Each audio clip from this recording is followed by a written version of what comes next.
Queridos irmãos, a paz do Senhor. Que bom estar aqui com os irmãos para mais uma pré-aula da Escola Bíblica Dominical, nesse, queridos, último trimestre do ano de 2023, e que tem por título Até os Confins da Terra, pregando o Evangelho a todos os povos até a volta de Cristo. Meus amados irmãos, a lição de hoje é a lição de número 9, que tem por título A Igreja e o Sustento Missionário. Para essa lição, queridos, o texto áureo está na carta do apóstolo Paulo aos Filipenses, capítulo de número 4, versículo de número 19, onde diz assim: O meu Deus, segundo as suas riquezas, suprirá todas as vossas necessidades em glória por Cristo Jesus.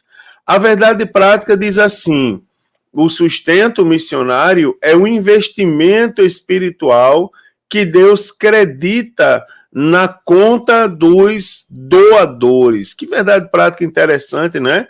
O sustento missionário é um investimento espiritual que Deus credita na conta dos doadores. Muito interessantes. Querido, a leitura bíblica em classe para essa lição está na carta do apóstolo Paulo aos Filipenses, capítulo 4, do versículo de número 10 ao versículo de número 20, aonde diz: Ora, muito me regozijei no Senhor por, finalmente, reviver a vossa lembrança de mim, pois já vos tinhas lembrado, mas não tinhas tido a oportunidade. Não digo isto como por necessidade, porque já aprendi a contentar-me com o que tenho. Sei estar abatido e sei ter abundância. Em toda a maneira e em todas as coisas estou instruído, tanto a ter fartura como a ter fome, tanto a ter abundância como a padecer necessidade. Posso todas as coisas naquele que me fortalece. Todavia fizeste bem em tomar parte na minha aflição. E bem sabei vós, ó Filipenses, que no princípio do Evangelho, quando parti da Macedônia, nenhuma igreja comunicou comigo com respeito a dar e a receber, senão vós somente, porque também uma e outra vez me mandaste o necessário a Tessalônica. Não que procure dádivas, mas procuro fruto que aumente a vossa conta. Mas bastante tenho recebido e tenho abundância. Cheio estou, depois que recebi de Epafrodito, o que da vossa parte me foi enviado, como cheiro de suavidade e sacrifício agradável e aprazível a Deus. O meu Deus, segundo as suas riquezas, suprirá todas as vossas necessidades em glória por Cristo Jesus. Ora, a nosso Deus e Pai seja dada glória para todo sempre. Amém. Meus amados irmãos, os objetivos dessa lição são explicar a relação da igreja de Filipos com o sustento missionário, elencar os princípios básicos do sustento missionário e conscientizar a respeito da importância do investimento financeiro na obra missionária. Em Lucas, irmãos, capítulo 8, de 1 a 3, há uma disposição das mulheres em financiar o ministério de Jesus, quando está registrado da seguinte maneira. Lucas capítulo 8 diz assim: E aconteceu depois disso, que andava de cidade em cidade e de aldeia em aldeia, pregando e anunciando o evangelho do reino de Deus. E os 11 iam com ele, e também algumas mulheres que, havendo sido curadas de espíritos malignos e enfermidades, Maria, chamada Madalena, do qual saíram 7 demônios, e Joana, mulher de Cusa, procurador de Herodes, e Susana, e muitas que o serviam com suas fazendas. Então, nós temos um grupo de mulheres, não é, que tinham em seu coração o propósito de financiar o ministério de Jesus Cristo. Então, tudo na obra de Deus, atualmente, queridos, requer, não é, ou exige a mesma disposição, ou seja, a disposição de ajudar financeiramente, de empregar recursos, de empregar sua fazenda, conforme está registrado lá em Lucas capítulo 8. Então, é muito importante a todos nós desenvolver o senso coletivo da responsabilidade financeira com a causa missionária, tá certo? É importantíssimo a todos nós desenvolver esse senso coletivo de responsabilidade.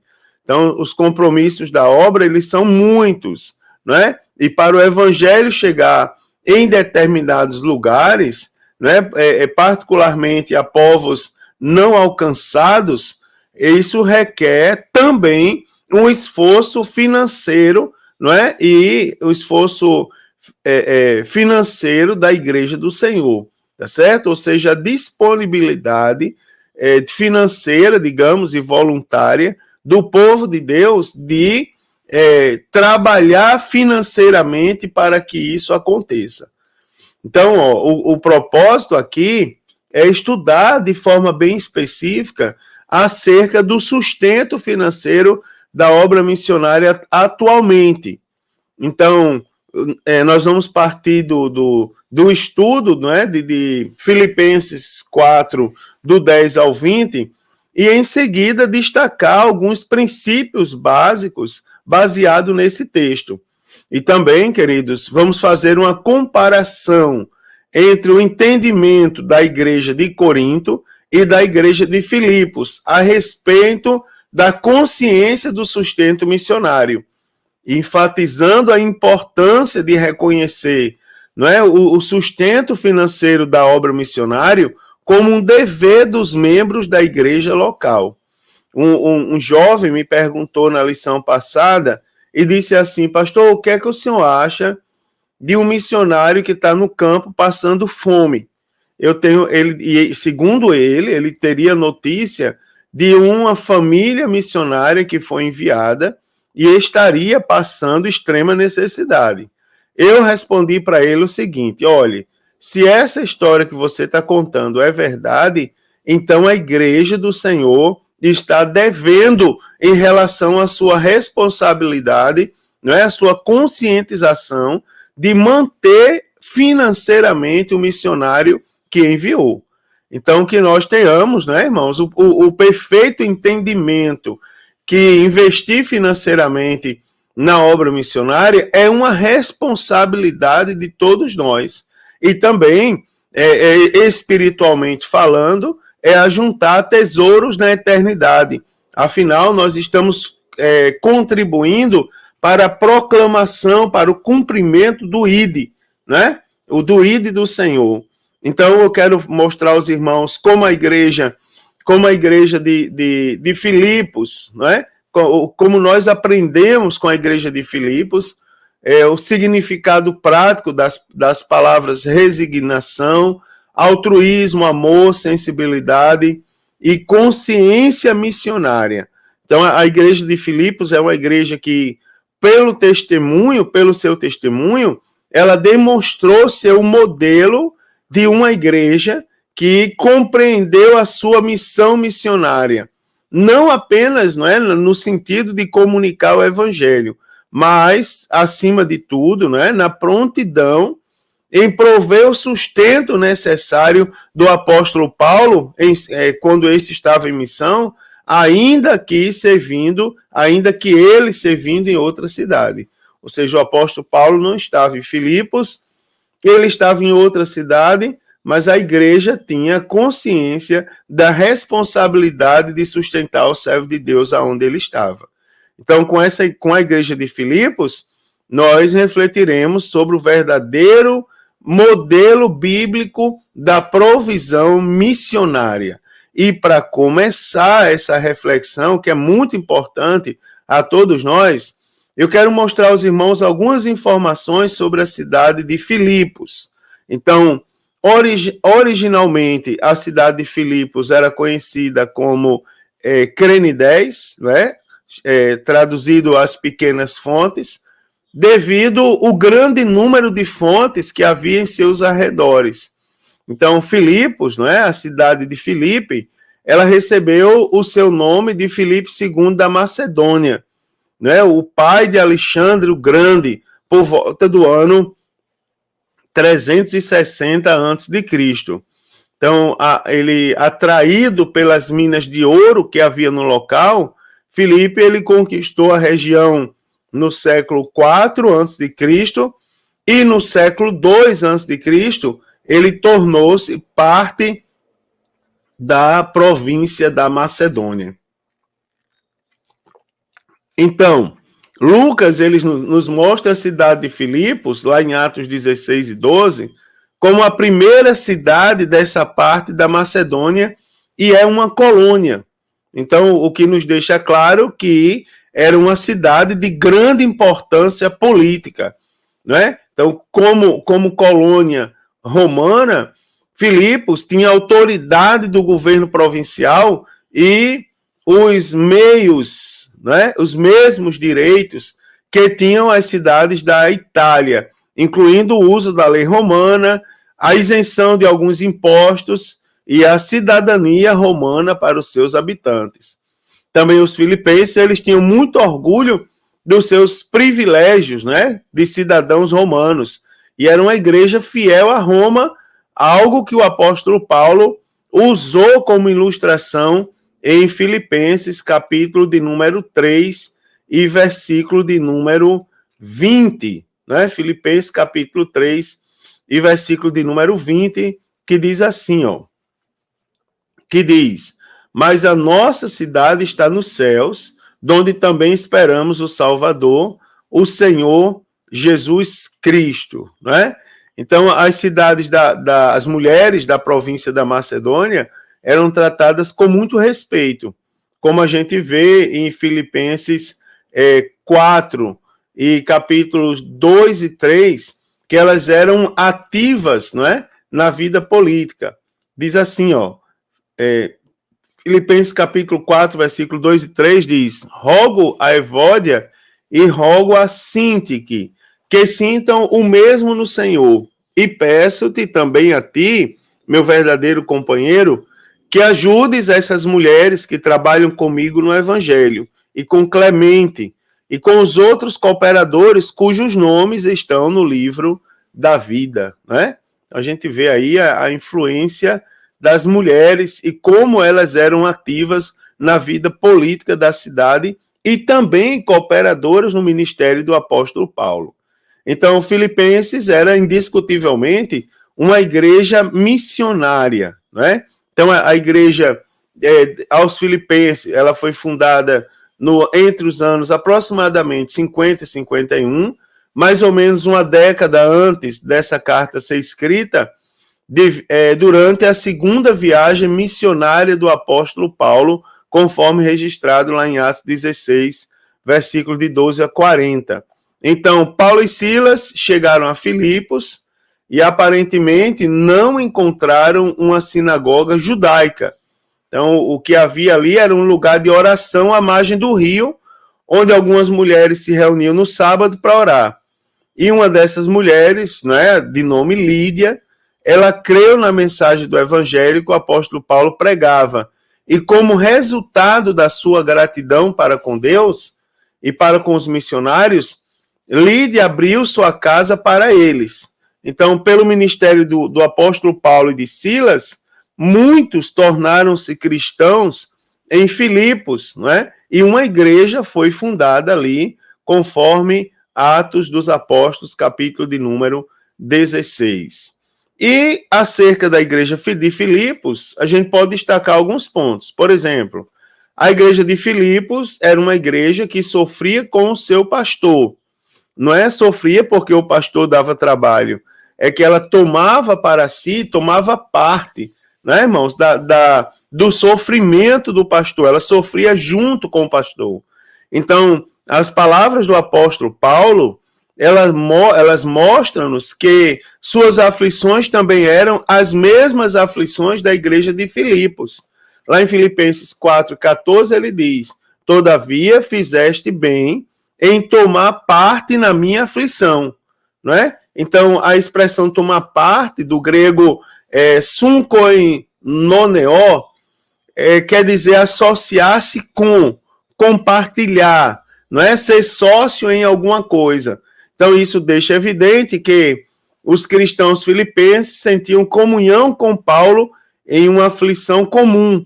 Então, eles sentiam a tensão da situação do apóstolo, né? E fizeram o que estava ao alcance deles, como se eles mesmos estivessem sendo afligidos, não é? Pois porque, como corpo de Cristo, quando o membro sofre, todos sofrem igualmente, e a igreja de Filipos, ela entendia perfeitamente esta verdade bíblica. Também a igreja de Filipos não só tomava parte com o sofrimento do seu pastor, como também era uma igreja que sustentava o seu pastor. Então o apóstolo Paulo, com gratidão, não é? Lá em Filipenses 4, 15 e 16, ele relembra o apoio que os crentes filipenses concederam a ele, não é? E isto mais de uma vez, inclusive ele faz menção mais de uma vez. E agora, aprisionado em Roma, nós observamos que a preocupação dos crentes de Filipos com o apóstolo Paulo não se resumiu a estar ciente de suas aflições, nem apenas em orar pelo apóstolo Paulo, mas principalmente em obras, né? Quando em Filipenses 4:18, eles enviaram-lhe uma oferta para sustentar o seu pastor, a fim de aliviar o seu sofrimento. Na Bíblia de Estudo de Aplicação Pessoal está escrito assim: naquela época, as prisões não eram como as de nossos dias. Os presos eram responsáveis pelo seu próprio sustento dentro das prisões.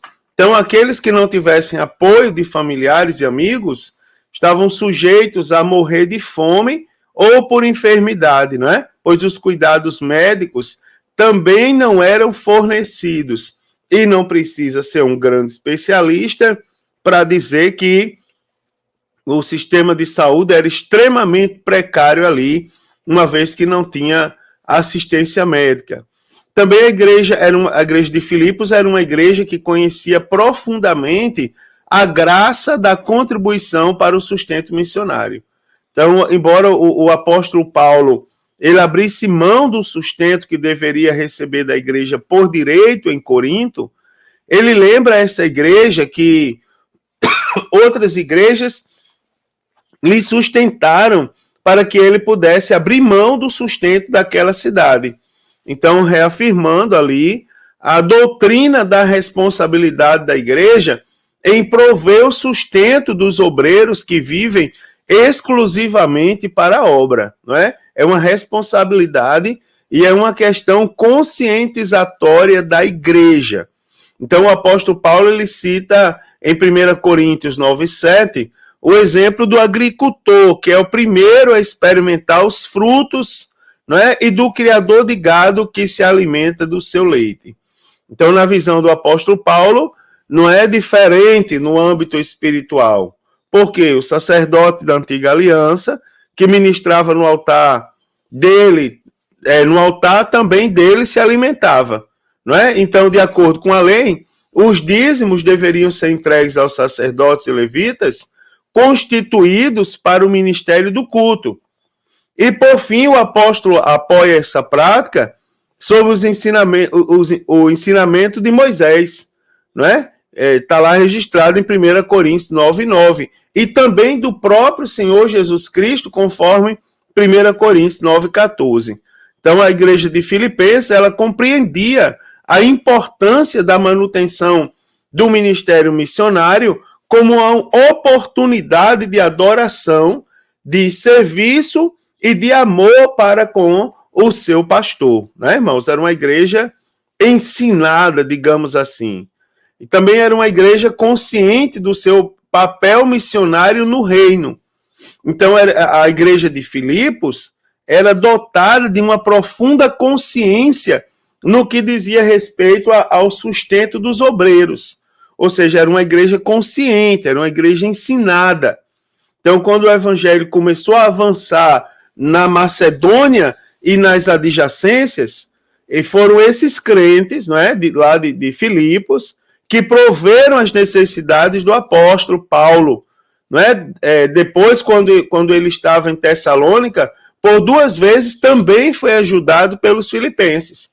Então, quando escreveu a epístola, o apóstolo agradeceu novamente por mais uma ajuda enviada. Então, muito diferente, né, dos crentes de Filipos, eram os crentes de Corinto. Né? Alguns deles chegavam a duvidar do apostolado de Paulo. Né? E se esquecia que foi ele quem fundou a igreja em Corinto. Então, o apóstolo Paulo teve ainda que justificar o direito que ele tinha como apóstolo de ser sustentado pela igreja, como nós já citamos, como eu já citei anteriormente. Não é, irmãos? Isso aqui é uma questão muito atual, isso aqui é uma questão atualíssima. Irmão, não faz ideia dos desafios que é viver de forma exclusiva para a obra de Deus, tá certo? Essa questão da desconfiança. E a Bíblia diz que por se multiplicar a iniquidade, o amor de muitos esfriará.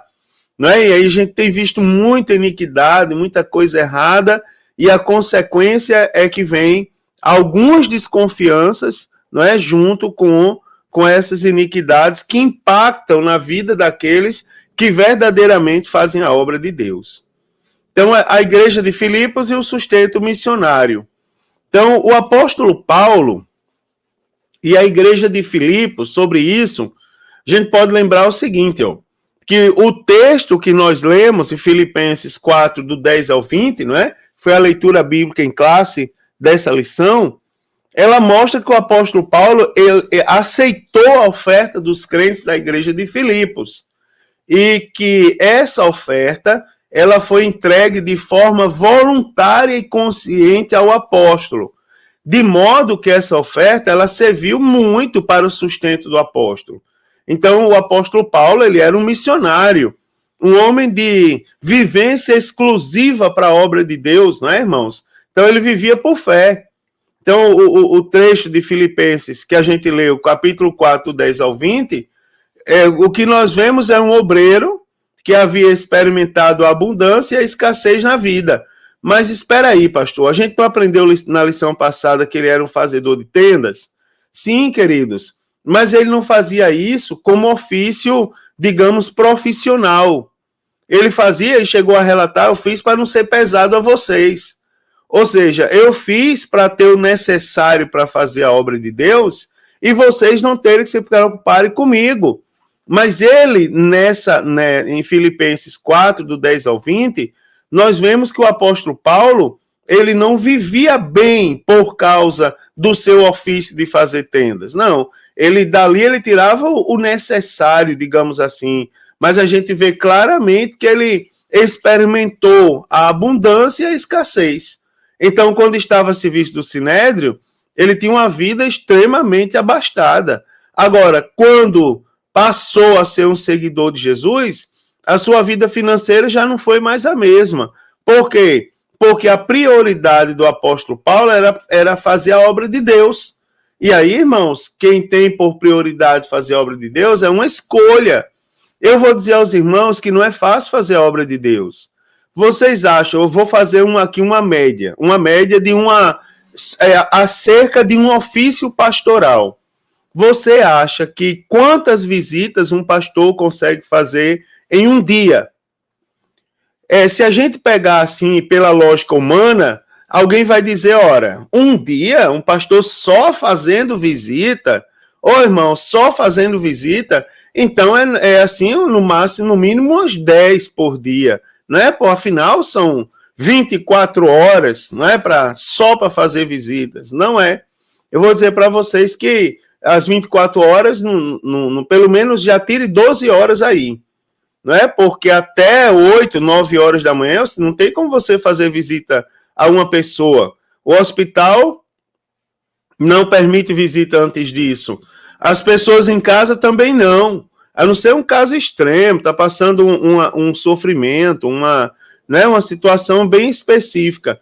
Mas no dia a dia, não, depois das 9. Até no máximo meio-dia, porque a visita não pode ser pesada. Então, entre meio-dia e 14 horas, que é o horário das pessoas almoçarem, só se for uma situação específica e urgente.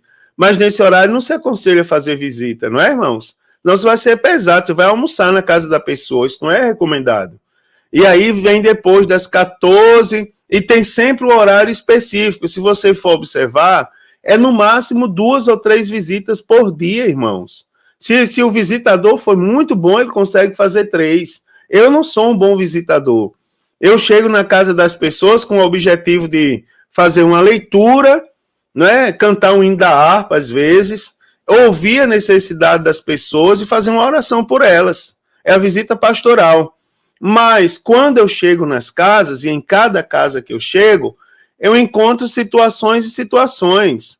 Eu encontro pessoas que querem falar muito, querem desabafar, querem aproveitar a ida do pastor na casa para isso, para aquilo outro. Então, irmãos, é assim, ó, viver para a obra é complicado, é uma escolha. E você observa que o apóstolo Paulo era um homem dedicado à obra, o que significa que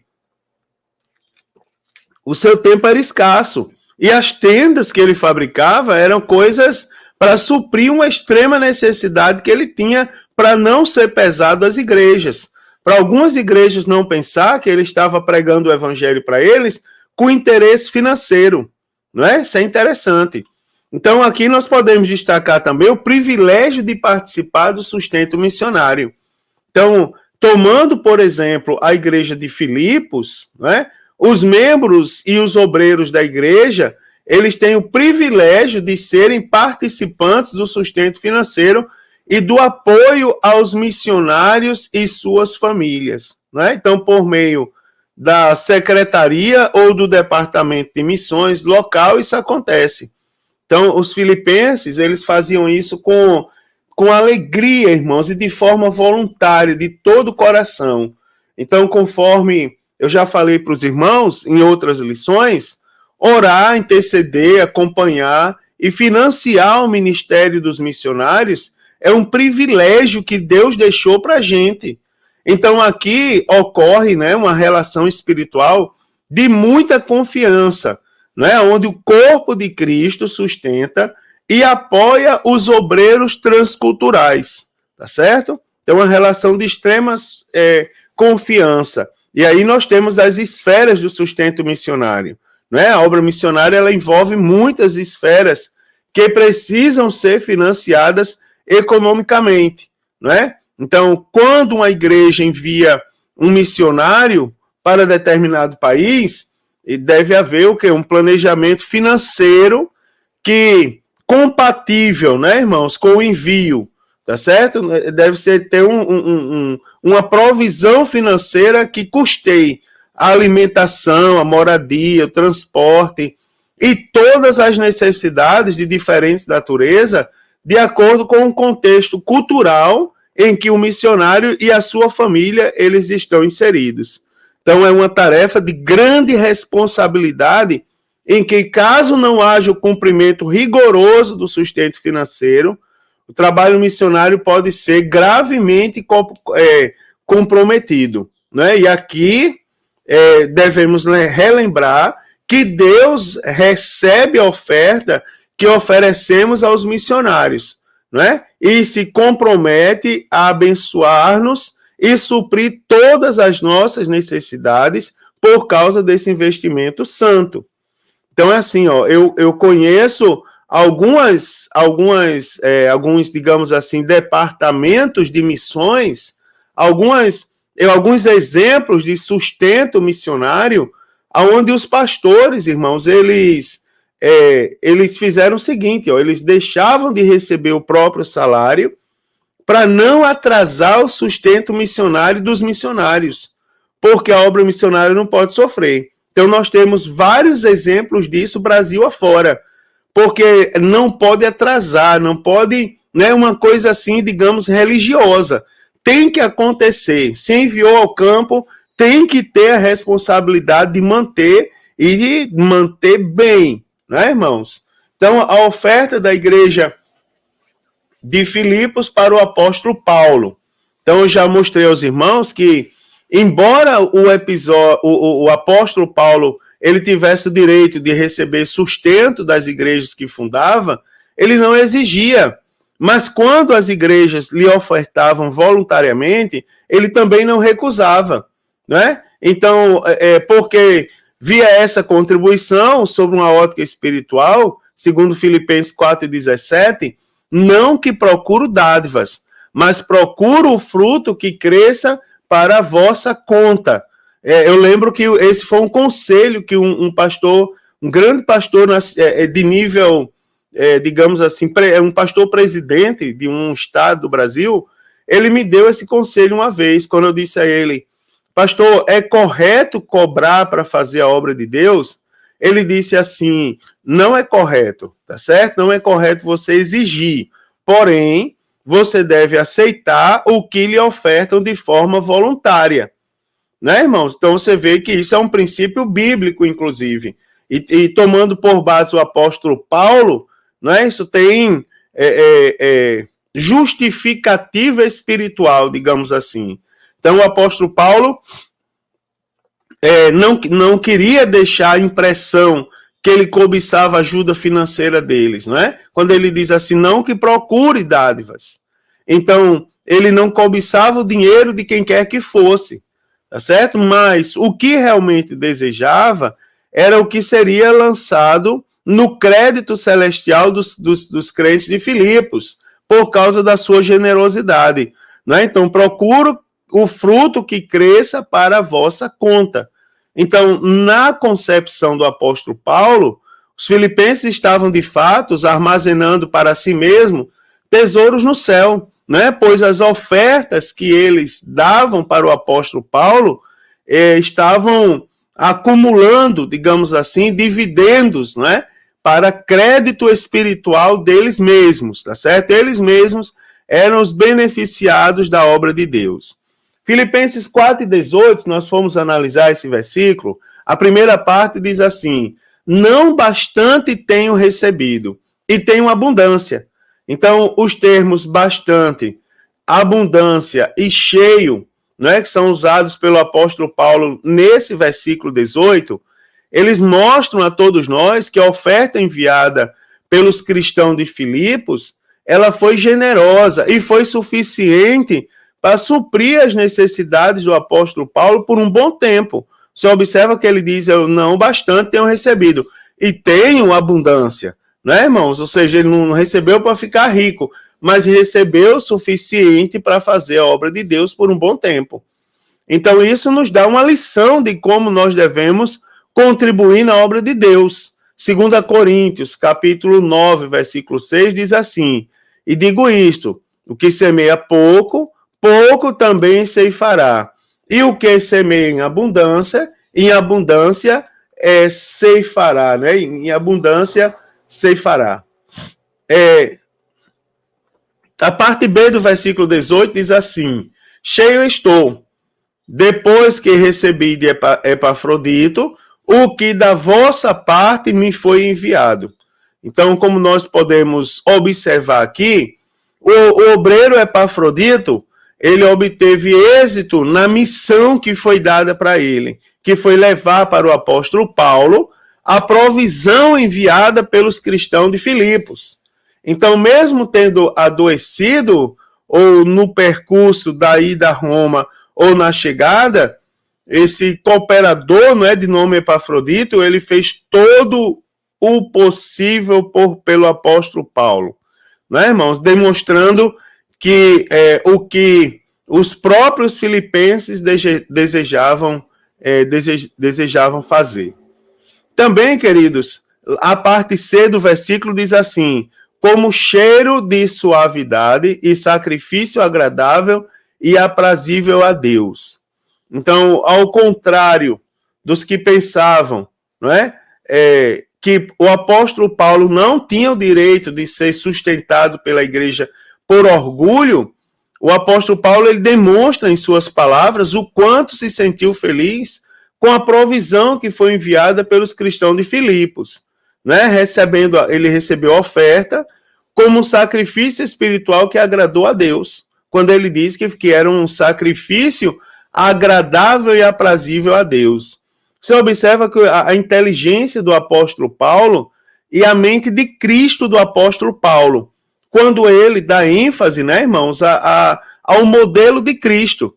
Por exemplo, o apóstolo Paulo, ele era um grande educador, ele não agia pela imposição, ele agia pela conscientização, não é? Você observa, ele não exigia, mas a igreja de Filipos era uma igreja consciente da sua responsabilidade e fazia isso por fé, né? Então o apóstolo Paulo, ele recebe e ele demonstra a sua gratidão, inclusive reconhecendo essa oferta voluntária de coração, e é assim que a igreja deve ofertar, principalmente quando o assunto é obra missionária, não é, irmãos? A igreja ser consciente da sua responsabilidade, isso é uma coisa muito bonita, e segundo o apóstolo Paulo, é agradável e aprazível a Deus.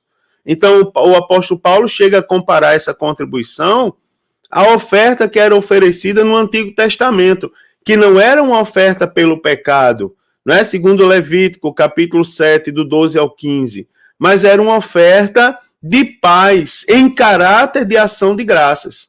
Então, essa nobre atitude dos filipenses, ela deve ser reproduzida em todos aqueles que abraçam a fé em Cristo Jesus. Ou seja, a igreja precisa ser conscientizada, tá certo? Acerca da sua própria responsabilidade, não é? Acerca da sua responsabilidade. Alguns princípios básicos acerca do sustento missionário pela igreja.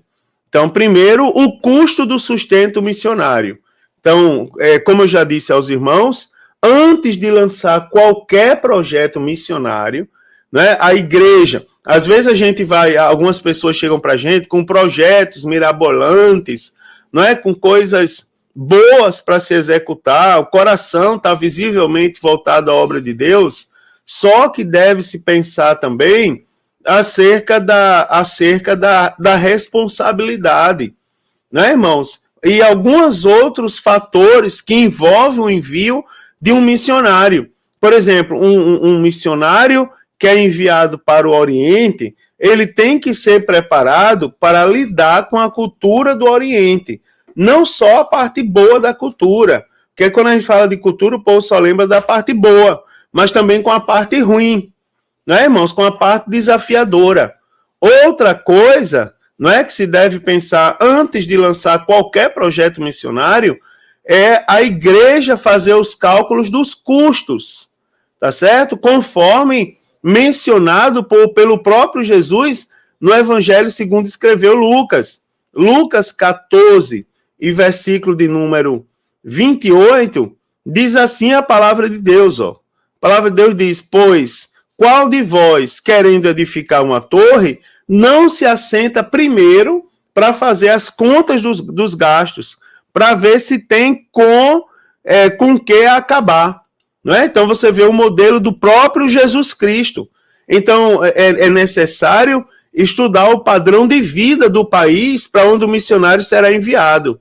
E é prudente que, previamente, seja estabelecido um contrato entre a igreja e o missionário, estabelecendo todas as tratativas acordadas com o missionário e sua família antes do envio deles. Lógico, né, irmãos? A igreja que envia, ela cuida, ela treina. Como eu disse aos irmãos, não é só pegar e enviar o missionário. Não, a igreja ela prepara o missionário para os aspectos da missão. Por exemplo, a responsabilidade quanto à cultura, né, irmãos? Quanto aos custos do missionário, né? A igreja também trata com o missionário como ele vai arcar, como ele vai, digamos assim, dar uma consultoria financeira ao missionário de como ele vai administrar os recursos que são enviados para ele, né? Então, por daí a questão contratual, que, se possível, deve ser feita, né, irmãos? E tudo deve ser feito com muita clareza e correção. Então, a igreja local envia e ela assume a responsabilidade financeira com o missionário.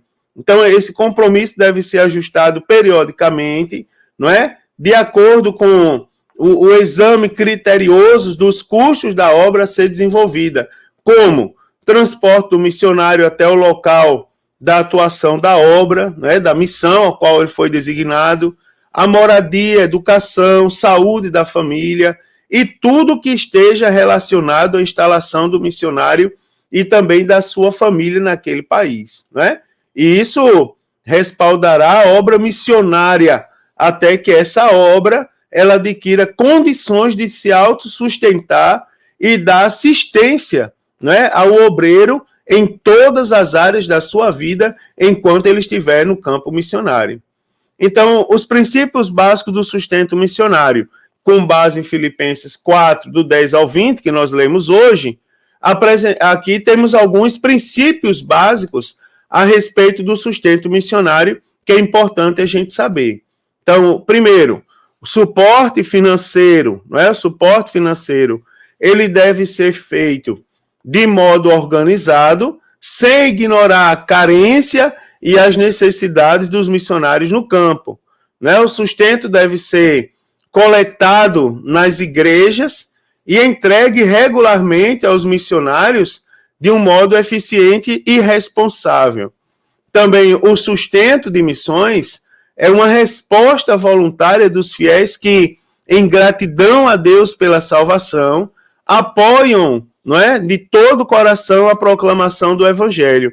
E por isso eles doam voluntariamente as suas ofertas, não é, para sustentar os missionários que são enviados. E também o sustento deve ser mais do que o básico, não é? Deve ser amplo, de acordo com a natureza do trabalho missionário que está sendo desenvolvido. E o sustento de missões também deve ser feito de um modo constante e de um modo permanente, tá certo? Também um apoio fiel e permanente. Então, o apóstolo Paulo, ele elogia os filipenses, lá, Filipenses 4,16, pelo apoio fiel e permanente que eles tinham para com o seu ministério, né, irmãos? Então, nesse sentido aqui, as necessidades dos missionários, elas não podem ser ignoradas por causa da falta de um planejamento, né? Então, o fato é que os missionários, eles dependem da fidelidade dos fiéis, né? Em que eles confiam para perseverar no apoio, na oração e também na doação. Então, a igreja, o desafio da igreja local é não somente enviar, mas também manter o sustento missionário, não abandonando o obreiro e sua família no campo de trabalho. Algumas igrejas, hoje em dia, inclusive, elas já trabalham com um caixa de emergência. Vamos supor, agora, recentemente, historicamente falando, nós passamos pela pandemia do Covid-19 e algumas igrejas pararam, literalmente, de enviar sustento aos missionários por falta de condições. Outras igrejas não pararam. Por quê? Porque essas igrejas se preparam financeiramente com uma reserva, de modo que se tiver algum problema, como que teve na pandemia, o missionário ele não vai sofrer por falta de recursos. Isso é muito interessante e é uma questão também de responsabilidade. Deus se agrada disso, com certeza. Então, baseado nisso, a gente pode também aprender, né, irmãos, a investir na obra missionária. E aí, trazendo o exemplo da igreja de Filipos versus a igreja de Corinto. Então, ao contrário da igreja de Corinto, a igreja de Filipos era um exemplo de generosidade missionária, né? Como a gente viu, ela enviava oferta para o sustento do apóstolo Paulo. Não obstante a igreja de Corinto ter deixado um exemplo na abundância dos dons espirituais e no conhecimento das coisas de Deus, os seus membros, não é? Eles demonstravam insensibilidade quanto ao sustento financeiro do seu missionário, o apóstolo Paulo. Então, infelizmente, por não ser generosa, a igreja de Corinto precisou da intervenção de outras igrejas para que o apóstolo Paulo pudesse exercer suas atividades. Isso aí, né, irmão, se acontece nos dias de hoje, isso aí é uma vergonha. Diante de Deus, irmão, isso é uma vergonha. É algo de se envergonhar. Você imagina, a igreja enviou um missionário e agora não tem como sustentar o missionário porque não se planejou. Mas, pastor, aconteceu uma coisa inesperada. Olha, mas o sustento dos missionários é prioridade, meus irmãos. Isso aí, ó, só sabe quem vive, não é? Então, nós precisamos compreender de forma plena a importância da contribuição em favor da obra missionária, a importância e a extrema responsabilidade. Também tendo consciência com o nosso dever. Então, o apóstolo Paulo ensinou à igreja de Corinto que contribuir para a obra missionária é um investimento espiritual, não é? Que Deus credita na conta dos doadores. Está lá em 2 Coríntios 9, do 6 ao 8. Não é? Então, hoje não é diferente, porque a oferta que nós oferecemos para o sustento missionário, o Senhor recebe com alegria, né? E esses atos nos dão a certeza de que Deus irá suprir todas as nossas necessidades. Então, a gente pode dizer, irmãos, que investir na obra missionária é a certeza de que estamos, de fato, ajuntando tesouros no céu. Então, pessoas financiando a obra divina. Em Lucas capítulo 8, ali, como eu falei das mulheres, as mulheres que acompanhavam o Senhor Jesus, elas serviam Jesus com seus bens. Ou seja, elas financiavam o ministério de Jesus juntamente com seus discípulos. Então, a responsabilidade do financiamento para a expansão da mensagem do reino de Deus é algo que nós podemos rastrear antes mesmo da origem histórica da igreja. Então, isso aqui nos mostra, irmãos, que apesar da impossibilidade da maioria dos cristãos fazer missões transculturais diretamente no campo, eles podem sustentar o ministério de missionários que são enviados para lá. E, a partir dessa resolução, garantir a execução da obra das missões transculturais. Tá certo? Então, atentemos para as palavras de Hudson Taylor, missionário inglês na China, quando ele diz assim: a obra de Deus, feita segundo a vontade de Deus, jamais terá falta dos recursos de Deus. Não é? Frase muito interessante para quem ama a obra missionária, principalmente. E aí eu quero falar também, desculpem, sobre uma graça abençoadora que é a contribuição missionária, não é? Então, as palavras do apóstolo Paulo no texto que a gente leu, nós percebemos que não foi a oferta em si enviada pela igreja de Filipos que chamou a atenção do apóstolo Paulo, mas as nobres virtudes que impulsionaram essa comunidade cristã de tomar essa atitude. É como se o apóstolo Paulo tivesse não só demonstrando gratidão, mas como se ele tivesse demonstrando orgulho. Não é? Vocês entenderam bem o que é ser crentes. Vocês entenderam bem a importância que o crente deve dar à obra missionária. Então, os crentes, os filipenses, na concepção do apóstolo Paulo, eles haviam demonstrado a regra da preocupação fraternal, a prática da lei do amor, não é? Que é o princípio que rege a família de Deus. Então, a contribuição enviada, aliás, a resposta do apóstolo Paulo enviada aos filipenses era uma carta de agradecimento, né, irmão? De retribuição com palavras ao gesto, não é, extremamente convertido, não é, dos crentes, daqueles cristãos, dos crentes daquela época. Filipenses 4,19 diz assim: o meu Deus, segundo as suas riquezas. 4,19 a parte A. Então, para o apóstolo Paulo, competia a ele agradecer a generosidade dos cristãos filipenses, não é? O que ele fez de forma extremamente destacável, e a gente vê dos versículos 14 ao 18 lá do capítulo 4 que nós lemos. Então, no entanto, o apóstolo estava, por causa da prisão e de suas condições, impedido de recompensá-los por seu feito. Mas o Senhor do apóstolo Paulo poderia pegá-lo segundo as suas riquezas. Então, por certo, aquela comunidade cristã de Filipos, ela ofertara ao apóstolo, né, o que pudera, pois também eles tinham limitações. Então, o apóstolo Paulo, como era sabedor, consciente dessa verdade também, ele diz que Deus não tem essas limitações, não é? Porque Deus é dono de tudo.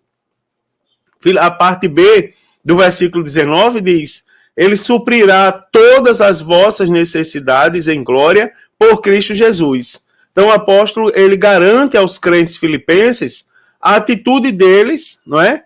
A atitude deles em seu benefício, que a atitude deles em seu benefício, aliás, seria recompensada por Deus e iria supri-los nas suas necessidades.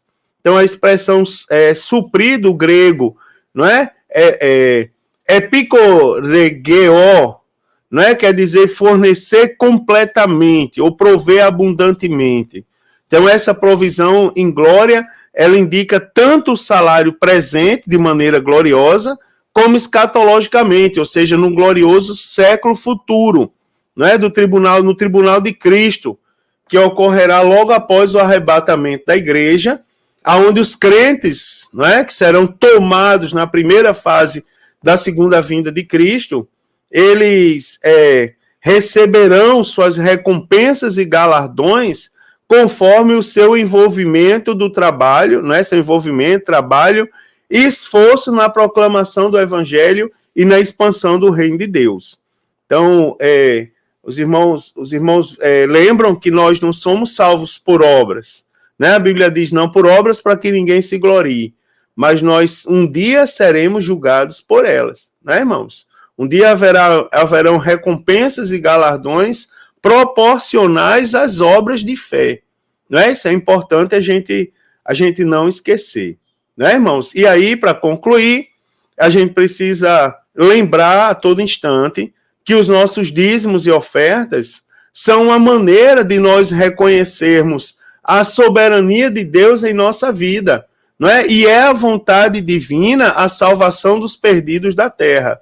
Então, para que essa meta ela seja alcançada, Deus conta com cada um de nós, seus filhos, né, irmãos?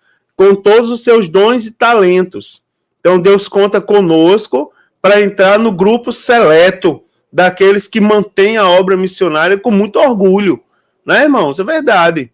Tem orgulho que a gente precisa ter, principalmente quando o orgulho ele é o orgulho do pai com o filho. Tem orgulho de você. Então, nós temos que ter esse orgulho de fazer parte da obra de Deus e, nesse caso, de ser um participante da obra missionária por meio dos nossos recursos financeiros, né? Com o nosso coração quebrantado e consciente e feliz do que a gente faz para Deus. Então, o Senhor nosso Deus conta conosco para a gente fazer chegar Bíblia, literatura e missionários, né? A quem enviarei, quem há que ir por nós? Né, irmãos? Como ouvirão se não há quem pregue? Como pregarão se não forem enviados?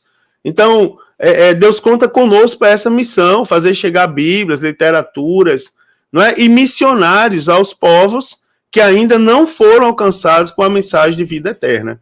Então, como a Igreja de Cristo, nós precisamos continuar orando, fazendo e contribuindo por missões a fim de cumprirmos com excelência a grande comissão que foi deixada como missão por Cristo a todos nós que damos continuidade à obra do Senhor nesse mundo.